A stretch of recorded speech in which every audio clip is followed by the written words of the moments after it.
नमस्कार। आप सभी दर्शकों का हार्दिक स्वागत है। प्रिय दर्शकों, इस कार्यक्रम में बात होगी कि मीन राशि के जातकों के लिए वर्ष 2024 कैसा फल प्रदान करेगा।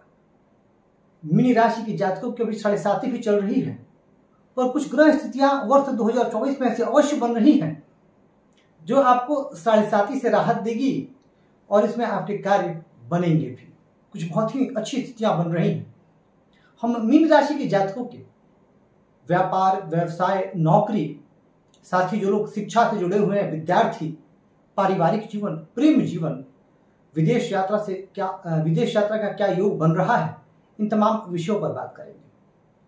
और कहूंगा आपसे कि जिस तरीके से आप लोगों का प्यार और स्नेह मिल रहा है, मैं बहुत आभार व्यक्त करता हूं हृदय से। और आप सभी मेरे परिवार हैं। मन में कोई भी प्रश्न हो, कोई जिज्ञासा हो तो संशय मत कीजिएगा।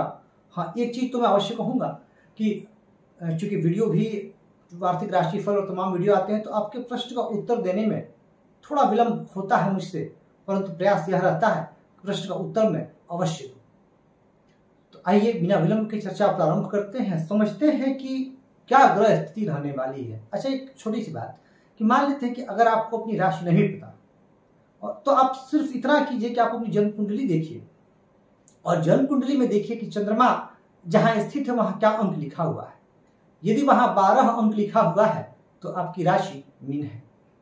अब जो ग्रह स्थिति बन रही है पूरे वर्ष, यहाँ पे राहु आपके मीन राशि में ही विराजमान है।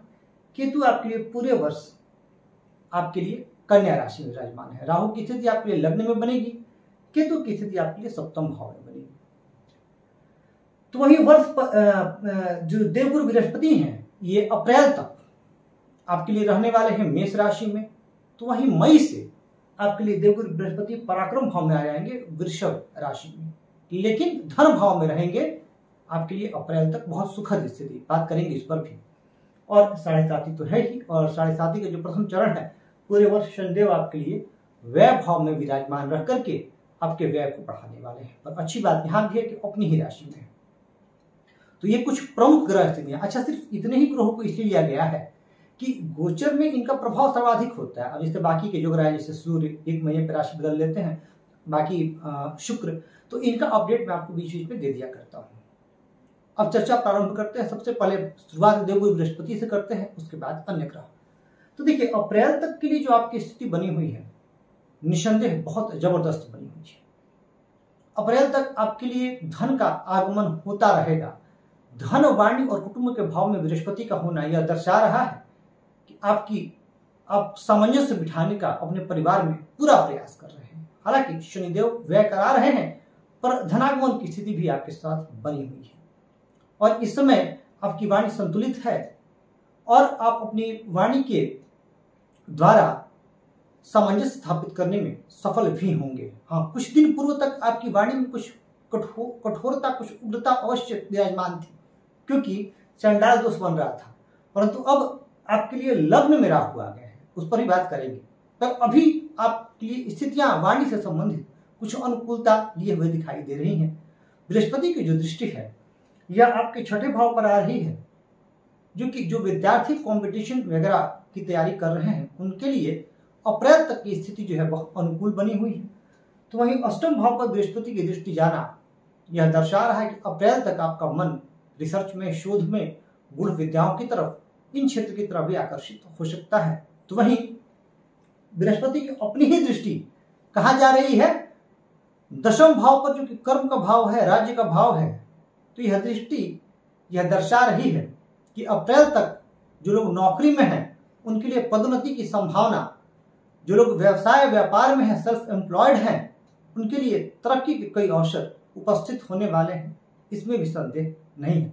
परंतु कहूंगा भी कि आप इस वक्त बहुत ज्यादा मानसिक चिंता में भी हैं, उसका भी कारण स्पष्ट करूंगा। और बहुत लोग बहुत सारे मोर्चों पर परेशान हैं, उस पर बात आगे होगी। मई में देवगुरु बृहस्पति आपके लिए आ जाएंगे 3य भाव में, पराक्रम भाव में।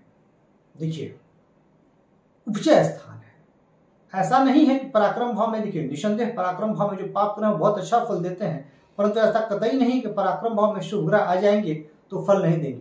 पराक्रम भाव में बृहस्पति का आना आपके पराक्रम को बढ़ाएंगे। बृहस्पति भाई बहनों से आपके संबंध मधुर रहेंगे और भाग्य भाव पर दृष्टि जाने की वजह से आपको आपके कार्य में भाग्य का साथ मिलेगा।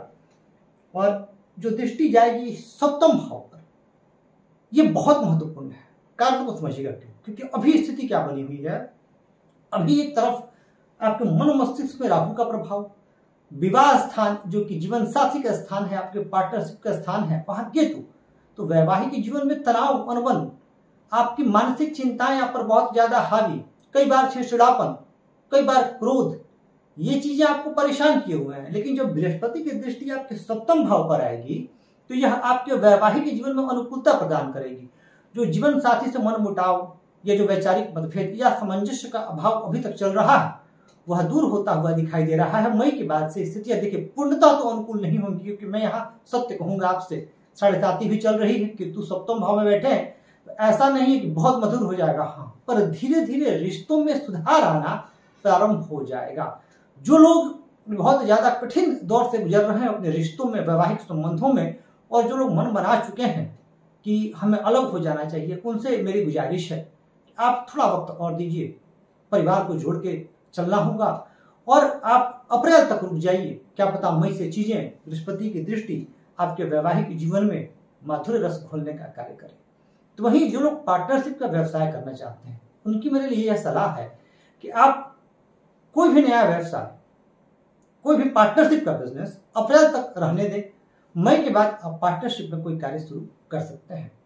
तो वहीं बृहस्पति की जो नवम दृष्टि है वह लाभ भाव पर जाएगी और लाभ भाव पर बृहस्पति की यह दृष्टि बहुत अनुकूल फल प्रदान करेगी। आपके जीवन में लाभ के मार्ग प्रशस्त होंगे। तो कुल मिला जुला करके देखा जाए तो यहाँ स्थिति अनुकूल बनी हुई है। परंतु बात राहु और केतु की जाए तो राहु और केतु वर्ष पर्यंत आपके लिए कुछ परेशानियां उत्पन्न करेंगे। वह क्या करेंगे सुनिए। परेशानी यह उत्पन्न होगी कि आपका मन चिड़चिड़ा रहेगा। कई बार आप अपने ही इर्द गिर्द भ्रम का एक आवरण बना लेंगे। राहु की जो दृष्टि पंचम भाव पर जाएगी, जहां 4 अंक लिखा हुआ है, अब यह भाव किन किन चीजों को दर्शाता है? यह भाव दर्शाता है प्रेम संबंधों को, विवेक को, बुद्धि को, ज्ञान को, संतान को, शिक्षा को, मनोरंजन को। अब यहां से संबंधित कुछ परेशानियां सहज स्वाभाविक रूप से दृष्टिगोचर होंगी। जैसे अगर आप किसी लव अफेयर में हैं, प्रेम जीवन आपका अभी उतना अच्छा चलता हुआ दिखाई नहीं देगा पूरे वर्ष तक। छोटी छोटी बातों पर तकरार, छोटी छोटी बातों पर लड़ाई झगड़ा, यह आम बात होगी इस पूरे वर्ष। तो वहीं जो लोग विद्यार्थी हैं उनके लिए यह पूरा वर्ष बड़ा कठिन सिद्ध होने वाला है। इस पूरे वर्ष आपको मेहनत करनी है और किसी भी प्रकार के डिस्ट्रैक्शन से आपको स्वयं को बचा के रखना है। यानी अगर कोई भी डिस्ट्रैक्शन आपके सम्मुख आता है तो यह आपके लिए हानिकारक होगा, क्योंकि शनिदेव व्यय भाव में उपस्थित होकर के वैसे ही आपके लिए कुछ मुश्किलें, कुछ परेशानियां दे रहे हैं। तो वहीं संतान से संबंधित चिंता सहज रूप से विद्यमान रहेगी। संतान पक्ष को लेकर के चिंता, संतान की बीमारी से संबंधित कोई चिंता आपके सम्मुख उपस्थित रहा करेगी। इसकी संभावना से भी इनकार नहीं किया जा सकता है। तो वहीं राहु की दृष्टि भाग्य भाव पर, भाग्य को अचानक भाग्य में उतार चढ़ाव, ये स्थितियां भी दृष्टिगोचर होती हुई दिखाई दे रही हैं। अब समझते हैं कि 12वें भाव में शनिदेव आपके लिए क्या करेंगे। देखिए 7.5 चल रही है, परंतु एक बात हमेशा याद रखिएगा, मैं हमेशा कहता हूं कि 7.5 सबके लिए बुरी नहीं होती। 7.5 को समझने के लिए सबसे पहले आप अपनी जन्म कुंडली में शनिदेव की स्थिति को देखें। और वैसे भी अगर शनिदेव की स्थिति आपकी जन्म कुंडली में अच्छी है तो शनिदेव वैसे भी आपके स्वामी कहाँ के बन रहे हैं? लाभ भाव के। तो कुछ मामलों में यह लाभ दे जाते हैं, ऐसा नहीं है कि 7.5 से बुरी होती है। हाँ, परंतु जो लोग उम्र के 25 से 50 के बीच में हैं और जिनकी यह दूसरी 7.5 है, चरण की बात नहीं कर रहा हूं, जीवन की यह दूसरी 7.5 है, जिनकी आमतौर पर 7.5 जीवन में 3 बार आती है। एक बार बचपन में अमूमन 1 से 20 के बीच में, फिर 25 से 50 और फिर लेटर एज में आती है। यह 7.5 जिनकी चल रही है उनके लिए थोड़ा कठिन काल सिद्ध होगा। कार्य आपके सहजता से, सरलता से नहीं बनेंगे, खर्चों में आशातीत वृद्धि होगी। और चूंकि 6ठे भाव से संबंध बन रहा है, रोग भाव से, ऋण भाव से, शत्रु भाव से, तो इन पर भी खर्च होता हुआ दिखाई दे रहा है। धन वाणी और कुटुंब पर जो दृष्टि जा रही है यह दिखा रही है कि खर्च जो है आपका अपने कुटुंब पर, परिवार पर बहुत ज्यादा बढ़ने वाला है। और साथ ही शनिदेव की जो नवम दृष्टि भाग्य भाव पर जा रही है, यह भाग्य में थोड़ा सा विलंब कराने का कार्य कर रही है। यानी ये चीजें दृष्टिगोचर हो रही है। और समझते हैं एक एक करके कि जो लोग पारिवारिक जीवन में हैं उनके लिए क्या। तो देखिए, जो लोग पारिवारिक जीवन में हैं उनके लिए एक सलाह है मेरी कि आप लोग, चूंकि आपके लिए स्थितियां बहुत अनुकूल नहीं है, तो आपको क्या करना चाहिए कि आपको इस समय अपने पारिवारिक जीवन को और सुखद बनाने के लिए और अनुकूल बनाने के लिए ओम नमः शिवाय और दुर्गा सप्तशती के प्रथम अध्याय का पाठ अवश्य करना चाहिए। साथ ही शनि के 7.5 के दुष्प्रभाव से बचने के लिए आपको हनुमान जी की शरण में अवश्य ही जाना चाहिए। हनुमान चालीसा का आप पाठ कर सकते हैं और छोटी छोटी बातों को इग्नोर करना होगा आपको। और इस समय मीन राशि के जो जातक हैं उनको तुरंत रिएक्ट करने से बचना होगा। साथ ही जो लोग व्यवसाय में हैं, बिजनेस में हैं, सेल्फ एम्प्लॉयड है, उनकी बात कर रहा हूं। देखिए, इस समय एक बात को हमेशा याद रखिएगा कि यह दौर आपके परीक्षा का दौर है, आपके लिए टेस्टिंग टाइम है। इस समय आपको आसानी से कुछ भी नहीं मिलेगा। शॉर्ट टर्म स्कीम की तरफ आप मत जाइएगा और आप अपनी मेहनत मत छोड़िएगा, क्योंकि एक चीज मुझे दिखाई दे रही है कि राहु का लग्न में होना कहीं ना कहीं मतिभ्रम की स्थिति पैदा करेगा। कुछ शॉर्ट टर्म गोल्स की तरफ आप आकर्षित होंगे धनार्जन के लिए, वो आपके लिए ठीक नहीं होगा। और साथ ही जो दैनिक दिनचर्या है वो प्रभावित होती हुई दिखाई दे रही है। पूजा पाठ के कार्य में रुचि नहीं लेंगे आप, इसकी वजह से भी समस्या दिखाई दे रही है। तो जो लोग व्यवसाय में हैं, किसी प्रोफेशन में हैं, उनके लिए सलाह यह है कि आपको एक माला ओम नमो भगवते वासुदेवाय और गणपति अथर्वशीर्ष का पाठ करके आप अपनी जो व्यापार और व्यवसाय है उसमें बहुत अनुकूलता ला सकते हैं। जो लोग नौकरी में हैं उनके लिए हालात ठीक है तुलनात्मक दृष्टिकोण से। जो लोग प्रमोशन एक्सपेक्ट कर रहे हैं उनके लिए मार्च से सितंबर का महीना बहुत श्रेष्ठ है। इस समय आपका प्रमोशन आपको हो सकता है, भाग्य आपका साथ दे सकता है। जो लोग प्रेम संबंधों में हैं उनके लिए सलाह यह है कि आप अपनी वाणी पर नियंत्रण रखें और श्री सूक्त का पाठ करें और ओम नमो भगवते वासुदेवाय इस मंत्र की एक माला अवश्य करें। ये आपके जीवन में अनुकूलता लेकर के आएगी। अब किन किन महीनों में आपको सावधानी रखनी है यह सुन लीजिए। स्वास्थ्य के दृष्टिकोण से तो सावधानी आपको रखनी है, खास करके अगस्त के महीने में बहुत ज्यादा सावधानी रखनी है आपको। इसके अलावा अक्टूबर के महीने में आपके सम्मुख परेशानी आ सकती है। साथ ही साथ जो दिसंबर का महीना है वह भी आपके लिए बहुत ज्यादा अनुकूल नहीं कहा जाएगा। इसके अलावा अप्रैल के महीने में आपकी वाणी में बहुत ज्यादा उग्रता, बहुत क्रोध दृष्टिगोचर होगा। तो वहीं मई के महीनों में आपको भाई बहनों से संबंधित कुछ विवाद उत्पन्न हो सकते हैं।